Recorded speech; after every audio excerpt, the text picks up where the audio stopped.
Hey guys, welcome back to VolatilityTV here. I just wanted to do a quick video here showing you guys my profits for today. Today is August 28, 2020, and as you can see right here, my profit is $95.21. So yeah, let's just get into the video right now. Okay, and I can show you here my breakdown. Before I start, we can actually see, if we look at the overall direction here of Amazon, we can see that, you know, if I draw an arrow, we can clearly see that today is Friday and we have this down pattern going on right now. So we can see that it's pretty much trending down.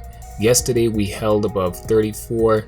We actually ended on 34, but right now we're below that. So we're clearly in the negative right now. I was able to still capitalize in the morning. As you can see, we had this huge sell-off and then we had this bounce come back up. And the only reason I felt comfortable taking this trade is because we had the overall NQ, the Nasdaq, the futures I should say, we had that bounce as well, so it sort of followed that pattern, and I was able to capitalize off of that, making me at $95 for today. So if you can see right here, the first trade, this first trade was pretty bad. As you can see right here, it was 34.10, and then I sold out 34.10, only 9 cents gain. Like that's just this just could have been, I could have done without that. And again, usually what I stress is you should always try to trade above the EMA line. You can clearly see that this, you know, I was going for the bounce right here, but that didn't happen, so I waited a little bit later, sorry, and I was able to get in here and then get out here from 34.7, and then I got out at 34.9. That was a good one. And then I waited for this huge sell-off, and I didn't want to time it, because what would have happened if I tried to time it and then it continued trending down? So we want to make sure that some sort of reversal is actually happening, and then we get back into it over the EMA line here, and that's exactly what I did.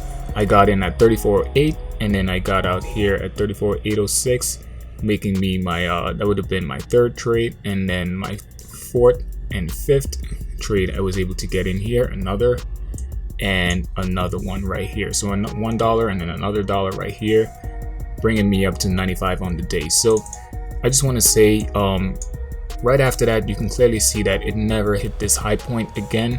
So you got to be very careful whenever it comes to trading on Fridays. Like again, I stress, usually on Fridays there's a red day, and you just want to be cautious about that. So I'm pretty much done for today. We're still, you know, an hour before the market closes, and we'll see what happens after that. But clearly you can see that this pattern here is just, it's not going well for us today. So hopefully, you know, you were able to capitalize in the morning. I just wanted to make this a really quick video so you guys can actually see that on red days you can actually still make profit, and even on green days you can capitalize off of that. Keep it consistent and focus on the process like I did here. Focus on the process. It's all about the process, not the profits. And you know, just stay green, just try to keep it green. And yeah, that's pretty much my video. I just wanted to make a quick video. Let me know in the comment section, how did you guys actually do today? Were you able to trade today? Are you guys still trading for the rest of the day? Today's Friday. I usually just call it quits on Fridays because usually there's a huge sell-off, and just make sure you keep it consistent. And yeah, if you like this video, you know, smash that like button, subscribe, thumbs up, notification, and all that good stuff, man. You know what to do, man. This is YouTube, man. You know what to do. Peace.